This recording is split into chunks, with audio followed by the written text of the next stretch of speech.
Dari sisa dari formasi 1.006.000 tadi, sekarang sisa formasi ada 329.671. Sedangkan dari sisa yang mendaftar dan ikut tes, paruh waktunya 680.000.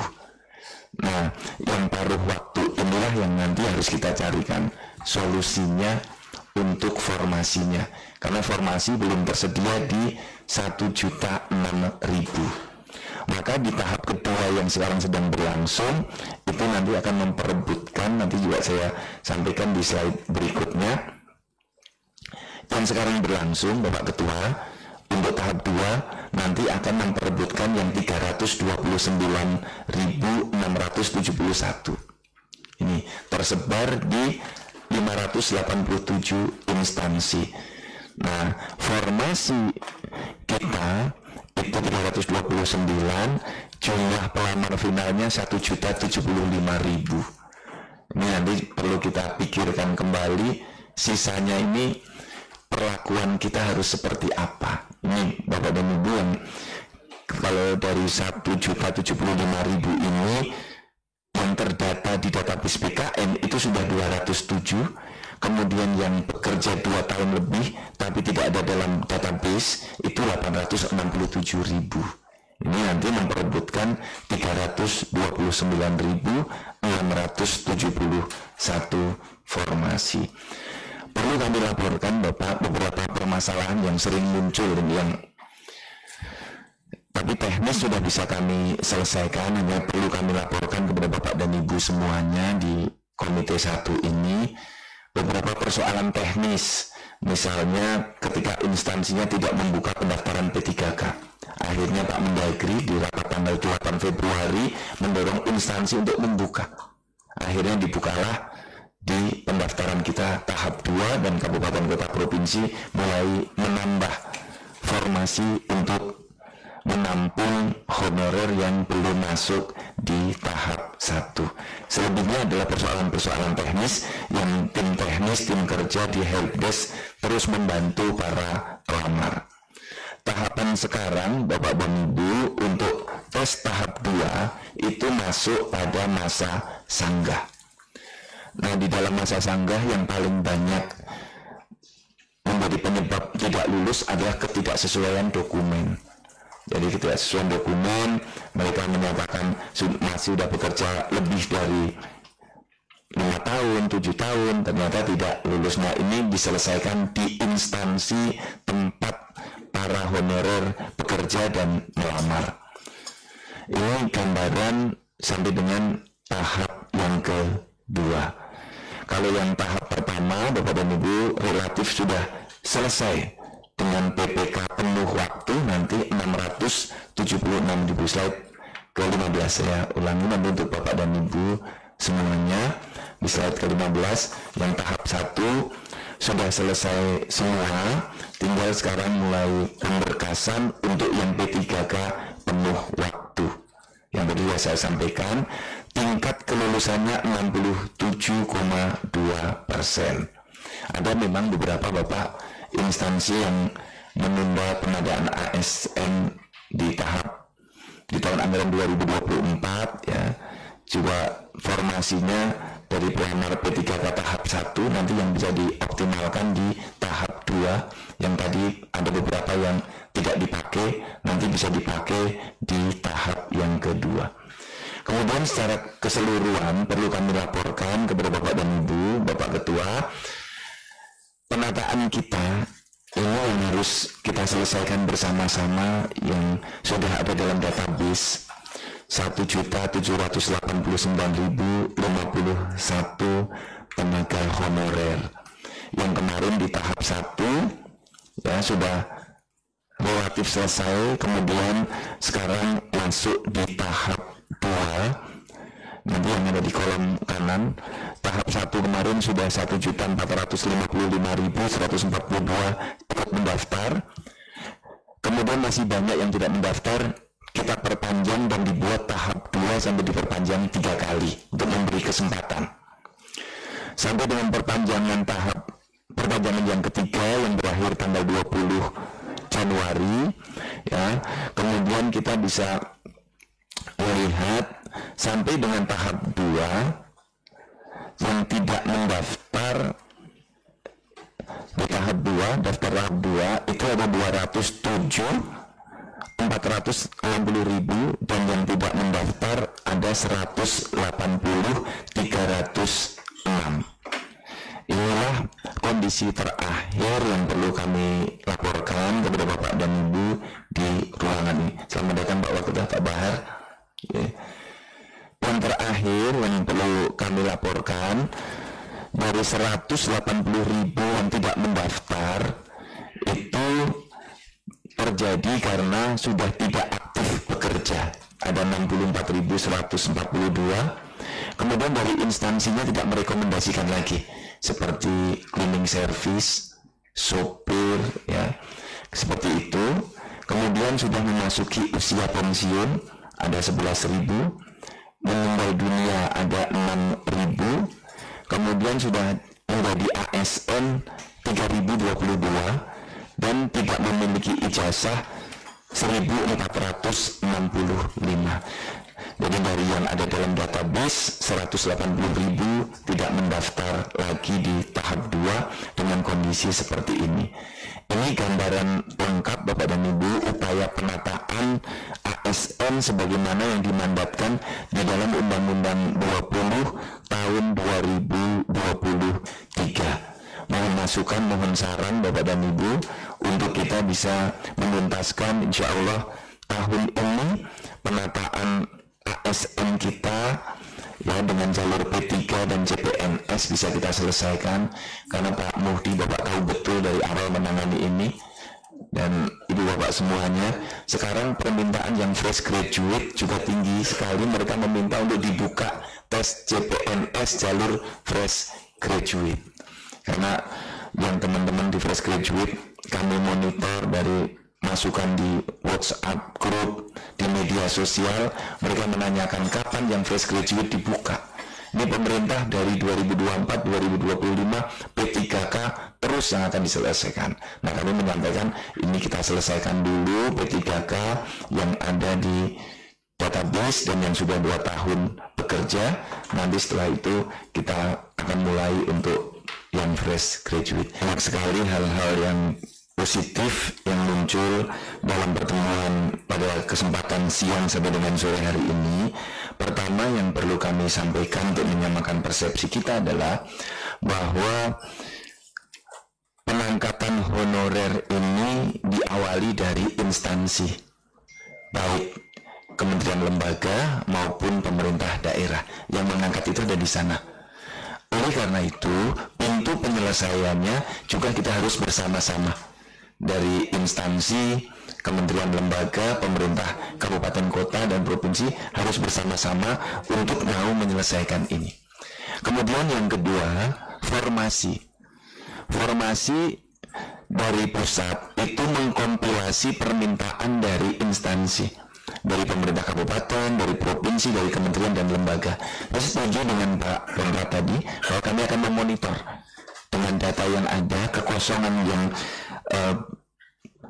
terasa tampak nyata itu apa, seperti yang disampaikan Pak Amirul tadi, penyuluh misalnya. Karena sekarang dengan Pak Menteri Pertanian kami sedang mendorong 36.000 penyuluh diangkat menjadi penyuluh pusat agar koordinasi dan monitoringnya lebih mudah. Kemudian yang ketiga, masalah yang dihadapi adalah keterbatasan fiskal. Kami turun ke berbagai daerah, Bapak dan Ibu juga ketemu daerah-daerah yang kemampuan fiskalnya tidak mampu mengangkat menjadi P3K penuh waktu. Maka lahirlah di kementerian dari Kepmenpan itu yang baru, Kepmenpan 15 dan 16 yang mengatur tentang P3K paruh waktu. Nanti kami akan sampaikan secara lebih detail. Jadi 3 hal itu Bapak dan Ibu yang menjadi landasan bagi kita untuk melakukan penataan P3 honorer menjadi P3K. Kemudian secara lebih rinci izinkan kami menyampaikan satu persatu. Nanti rekan-rekan saya, Pak Waka dan para deputi, kalau ada tambahan saya persilahkan. Mengenai aturan yang terkait dengan kalau sudah P3K itu boleh atau tidak mendaftar menjadi PNS. Dari sisi aturan masih dibolehkan, karena P3K itu sunatullahnya adalah berbatas waktu 3 tahun atau 5 tahun dan dapat diperpanjang. Jadi ya, jadi setelah lulus punya NIP baru mundur. Jadi aman, posisi yang bersangkutan saat tes itu masih aman. Yang perlu kami sampaikan, kalau tadi ada yang penjelasan saya kurang jelas, tapi yang bersangkutan harus minta izin pada PPK di tempatnya, ya, minta izin pada kepala daerah bahwa saya akan tes, atau kepada kepala dinasnya yang menangani hal itu. Kemudian dari sahabat saya Pak Hasan Basri yang di DPD itu konteksnya seperti ini. Di DPD itu ada formasi CPNS 230. Dari formasi itu sudah lulus 222 atau 96,5%. Kemudian P3K ada 336 formasinya, dan sampai dengan tahap 1 di DPD ini ada 166 yang lulus, yang ikut seleksi 166, dan yang lulus formasi penuh waktu 165. Jadi proses sudah berjalan. Kemudian sampai sekarang ada yang 1 orang ikut mendaftar kembali sampai di tahap 2 ini. Jadi di DPD berjalan tesnya. Kemudian seleksi P3K untuk instansi itu mengusulkan kebutuhan formasinya ke Kementerian PAN dan RB, kemudian Kementerian PAN menetapkan formasinya. Nah, kami yang menyelenggarakan CAT ya, untuk tes kompetensi dasar, kompetensi bidang, kemudian yang tambahan itu di instansi masing-masing. Jadi ada beberapa instansi yang menyelenggarakan tes kompetensi sesuai dengan masing-masing teknisnya. Kemudian juga ini yang terkait pelamar P3K tahap 2 di DPD RI yang termasuk kategori masa kerja 2 tahun terlebih dan masih bekerja aktif. Kemudian PNS diseleksi administrasi karena tidak memiliki pengalaman di bidang yang akan dilamar. Ini tidak dapat diangkat menjadi P3K paruh waktu. Ini sudah diatur di Kepmenpan nomor 16 tahun 2025. Jadi dari pemerintah sesungguhnya Bapak dan Ibu sangat komit untuk mengangkat P3K ini. Maka di Kepmenpan nomor 16 tahun 2025, seluruh honorer yang ada di dalam database, kemudian ikut tes CPNS tidak lulus, dan ikut tes P3K tahap 1 tidak lulus, otomatis diangkat sebagai P3K paruh waktu. Sebagaimana yang tadi sudah saya laporkan kepada Bapak dan Ibu semuanya di ruangan ini. Kemudian dari Pak Fritz, terima kasih Pak Fritz, nanti sistem terus kita perbaiki karena Bapak paham betul karena pernah di ASN ya. Yang penting adalah dari daerah itu melakukan penetapan permintaan formasi secara spesifik apa yang diminta. Jadi Pak Pondra tadi menyampaikan, tolong Pak kita sama-sama daerah yang belum mengusulkan formasi tertentu, misalnya guru agama Kristen, juga kita dorong. Nanti kami dari BKN akan memonitor itu. Dan juga pertanyaan dari Pak Lamek tadi untuk keseimbangan itu kita perhatikan betul bahwa di dalam formasi untuk orang asli Papua itu sekarang prosentasenya 80% dan ini kita penuhi. Dan beberapa daerah juga menyampaikan, melaporkan pada kami bahwa orang asli Papua ini sudah diverifikasi oleh majelis, oleh MRP ini. Kemudian dari Pak Mudi, ini sahabat saya, terima kasih banyak ini terkait dengan guru P1 yang sudah lulus di tahun 2021, kemudian nilai ambang batasnya juga sudah lulus, tapi belum mengusulkan formasinya ke Kementerian Pan-RB. Itu jumlahnya besar Bapak, 193.954 orang.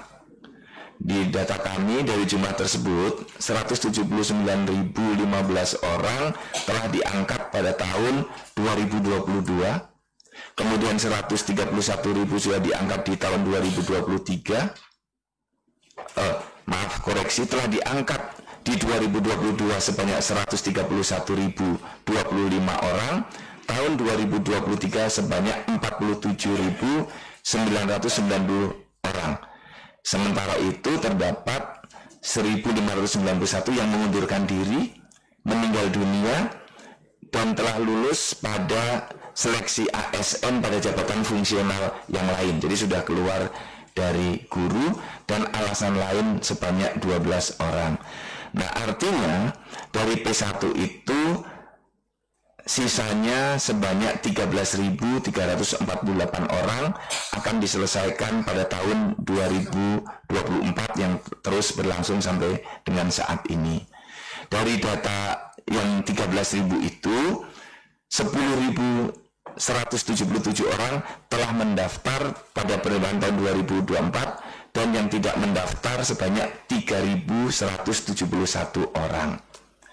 Kemudian dari jumlah yang mendaftar tersebut sebanyak 7.591 orang sudah mendapatkan formasi, dan 2.586 orang tidak mendapatkan formasi. Nah, artinya sisa tenaga P1 sebanyak 5.757 orang tidak mendaftar, sebanyak 3.171, dan tidak lulus sebanyak 2.586. Nanti datanya kami sampaikan ke Pak Mudi secara lebih lengkap lagi. Izin Mbak, ya. Ini, di sini datanya muncul 6.131 P1 di luar non ASN.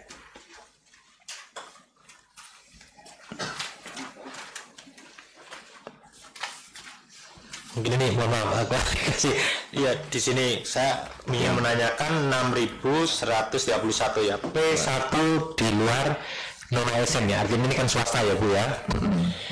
Ini masuk enggak, tercover enggak, yang penting kan itu, tercover enggak diterima penuh waktu. Kalau tidak, apakah masuk paruh waktu atau enggak, itu yang penting. Ini di Dapodik ada enggak ini?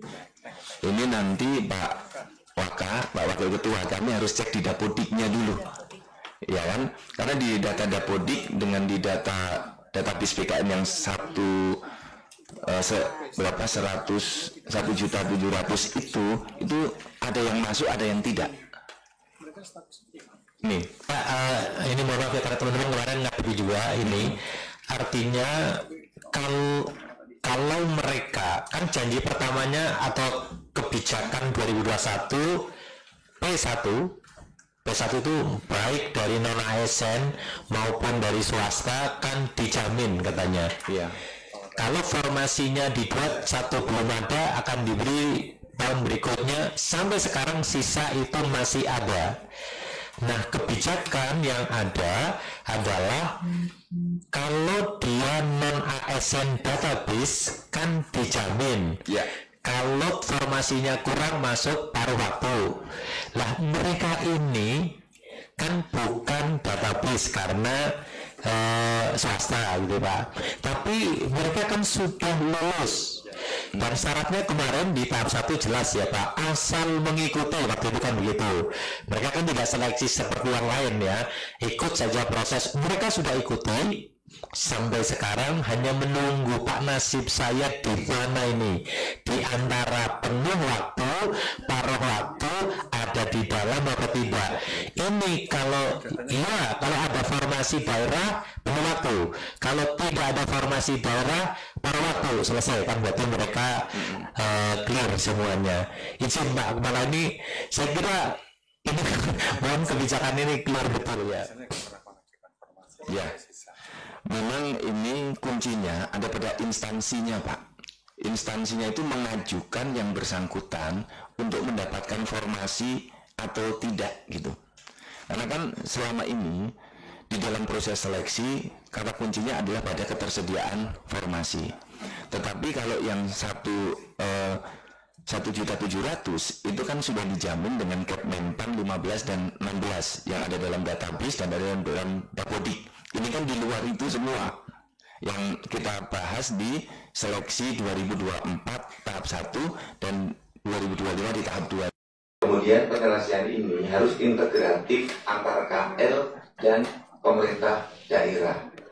Pada tanggal 8 Februari kita sudah rapat kerja dengan daerah-daerah yang dipimpin Pak Mendagri pada waktu itu, Bu Menpan dan saya sudah mendorong daerah untuk menganggarkan secara cukup. Karena apapun formasi ini harus diunsurkan oleh instansi karena nanti yang bayar gajinya itu instansi. Jadi kalau pusat menambah formasi tapi daerahnya tidak bisa menggaji, itu tidak mungkin bisa kita lakukan. Oleh karena itu sekali lagi Bapak dan Ibu, dari pemerintah pusat harus mendapatkan usulan formasi dari instansi. Misalnya untuk mengangkat guru fungsional tertentu, apapun dari instansi harus mengusulkan ke Kementerian PAN, nanti kita proses. BKN akan mendukung penuh pola-pola ini dengan sistem seleksi yang sudah sangat mudah sekarang. Sekarang itu relatif tidak dengan passing grade Bapak untuk P3K ini hanya menyusun ranking untuk memetakan formasinya. Hanya mengurutkan, ya tadi benar yang disampaikan oleh Bapak-Bapak, janganlah yang sudah tua disandingkan dengan yang usia muda. Ini nanti harus menjadi perhatian, misalnya yang umur 40 tahun sudah diberi nilai tambahan 10 dulu misalnya. Nah itu nanti pada kalau masih ada seleksi di berikutnya, kami belum tahu kebijakan nanti apakah akan ada lagi atau tidak. Karena ini sudah sampai perpanjangan yang ketiga untuk tahap 2. Kemudian kita harus bersama-sama untuk memperhatikan kekuatan fiskal di daerah. Karena ya kemampuan kekuatan fiskal nanti harus diimbangi, daerah jangan mengangkat honorer-honorer baru. Karena jumlahnya sudah demikian banyak, pengalaman saya jadi PJ Gubernur Gorontalo, Sulbar, Sulawesi Selatan, sebenarnya honorer kita sudah cukup. Nah ini yang tinggal kita tuntaskan untuk diangkat. Kemudian untuk Bapak dan Ibu yang lain, dari catatan saya beberapa pertanyaan itu senada.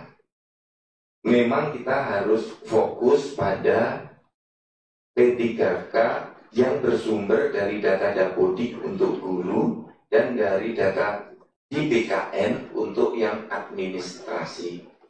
Nah, asal usul data yang di BKN itu sepenuhnya kiriman dari instansi, dari daerah, kemudian dari kementerian dan lembaga. BKN tidak mendata sendiri. Jadi apapun yang dikirim oleh daerah kami jumlahkan, kemudian terkumpullah menjadi 1,7 juta. Jadi dari kementerian lembaga, provinsi dan kabupaten kota. Jadi Bu Leni kalau ada data yang belum masuk itu nanti dicek di BKD-nya. Kenapa dulu nggak dikirimkan? Karena itu sepenuhnya data yang ada di BKN itu kiriman dari daerah. Sudah ditanyakan Pak dengan BKD sama Dinas Pendidikan karena ini di sekolah kan Pak ya. Katanya sudah dimasukkan ke BKD, ke BKN. Nah, itu bukan urusan kita lagi. Nah, gitu. Nanti bisa kita tracking Bu, izin betul sudah dimasukkan atau belum, itu lognya bisa dilihat. Data yang dikirimkan dari daerah semua itu satu persatu bisa kita buka karena sistemnya di BKN sudah digital. Jadi nggak ngetik satu-satu, enggak.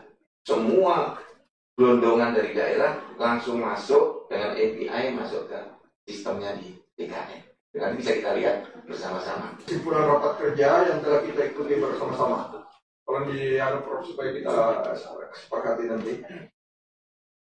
Yang pertama, Komite 1 DPD RI mengapresiasi Badan Kepegawaian Negara Republik Indonesia yang telah berusaha menyelesaikan masalah tenaga non-ASN melalui kebijakan pengangkatan tenaga non-ASN menjadi CASN atau CPNS dan P3K. 2. Komite 1 DPD RI mendorong Badan Kepegawaian Negara RI untuk aktif memastikan kebutuhan formasi ASN di daerah dalam upaya penyelesaian penataan aparatur sipil negara di daerah. Ini yang tentunya tadi sesuai dengan usulan dari daerah. Ketiga, Komite 1 DPD RI meminta Badan Kepegawaian Negara untuk membuat kebijakan terkait peningkatan kapasitas aparat sipil negara pasca terbitnya instruksi Presiden tentang efisiensi anggaran. Yang keempat, Komite 1 DPD RI mendesak Badan Kepegawaian Negara RI menyederhanakan kenaikan jabatan fungsional guru ke ahli utama hingga pembina utama. Ini saya kira sudah disampaikan juga oleh Menteri Pendidikan untuk menyederhanakan ini sehingga guru itu bukan habis waktunya di dalam menulis tapi mengajar. Yang kelima, Komite 1 DPD RI meminta Badan Kepegawaian Negara RI menyelesaikan seluruh peserta seleksi P3K tahap 1 dan 2, baik peserta prioritas atau P1 dan non-ASN diangkat sebagai ASN P3K penuh waktu dan selebihnya paruh waktu. Sampai di sini saya persilakan para tanggapan. Pimpinan, izin. Ya. Saya minta penambahan lagi terkait dengan meritokrasi yang tadi baru disampaikan oleh Pak Prof. Ya, ini penting sekali karena ada lebih kurang 7 jutaan ya Pak Prof ya, ASN daerah yang ada di seluruh Indonesia ada sekitar 7 jutaan kalau tidak salah. 4,7 juta ya, terbalik saya. 4,7 juta mereka menunggu ini soalnya. Sehingga poin itu saya mohon izin Pak Pimpinan untuk dimasukkan karena ada sebuah istilah dalam hukum yang sangat familiar. Lebih baik kita membebaskan 100 penjahat daripada menghukum 1 orang baik. Ya, jangan karena ada 10 orang ASN yang bermain politik, ya kan, yang 100 orang ikut dihukum akibat perbuatan 100 orang, 10 orang itu. Terima kasih pimpinan. Ya, jadi Mendagri waktu di sini, Prof, beliau bilang begini, itu ASN yang berpolitik, ada yang memang diminta oleh incumbent. Tetapi ada juga menyodorkan dirinya karena perhitungannya dia akan menang, nah ternyata kalah. Itu yang Mendagri bagaimanapun, saya kira setuju dimasukkan 1 poin itu, meminta kepada Badan Kepegawaian Nasional memperketat proses meritokrasi untuk apa baiknya? Itu saja Pak Ketua. memperketat meritokrasi. Prof tadi kan sudah menyampaikan itu, Ya. ada mekanisme kan, Ya. masukkan mekanisme itu di sini. Iya, enggak kata-katanya itu loh. Prof tadi, apa tadi Prof coba Prof, lepaskan itu. Memperkuat izin. Ya. Memperkuat meritokrasi dengan menerapkan norma, standar, Ya. prosedur dan kriteria Norma, koma, standar, prosedur dan kriteria manajemen ASN, norma, koma, standar, koma, NSPK gitu. Dan kriteria manajemen ASN dalam, kita fokus saja ya, dalam promosi, mutasi, dan demosi. Kira-kira itu. Ya. Sudah tepat sekali Prof, itu yang diharapkan memang kita semua. Bahasanya memang pimpinan Prof yang sampaikan langsung, karena memang istilah Prof ada gitu. Ya. Pimpinan mungkin tambah Ya. untuk memberikan apresiasi kepada BKN karena hilangnya passing grade itu. 1 poin.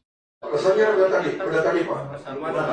Belum ada Belum ada ya? Kita berikan apresiasi ya. Ya. Tambahnya di nomor 1. Komite 1 mengapresiasi Badan Kepegawaian Negara RI nomor 1 ditambah, yang telah bersama menyelesaikan masalah tenaga non-ASN melalui kebijakan pengangkatan tenaga non-ASN menjadi dan dengan menghilangkan passing grade atau nilai batas lulus.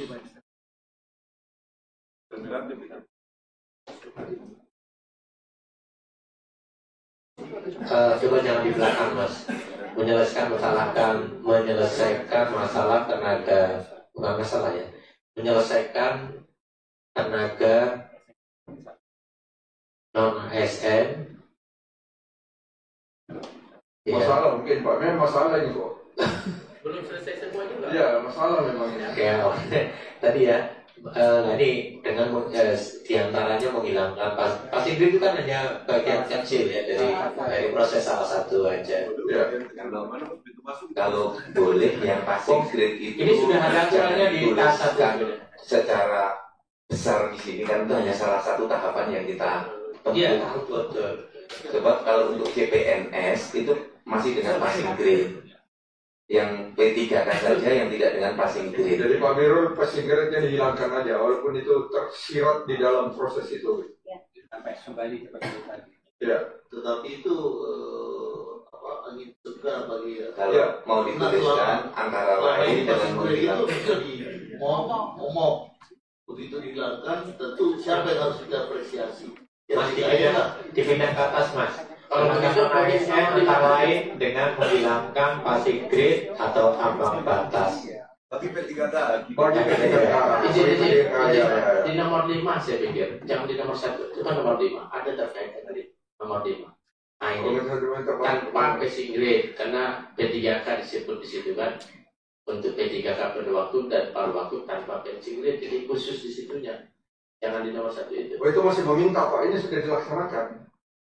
Itu penghargaan yang dia pada Pak Mirul itu memberikan penghargaan kepada Badan Kepegawaian Nasional karena telah menghilangkan untuk P3K. Jadi passing grade ini sudah dihilangkan sejak tahap 1, betul ya Pak Raka ya, jadi sudah clear. Ya. Itu sudah bungkus. Jangan maka apresiasi saja Ya. sudah. Bungkus pimpinan. Ya. Kita bungkus ya. Bungkus. Oke. Bisa. Maka masih ada.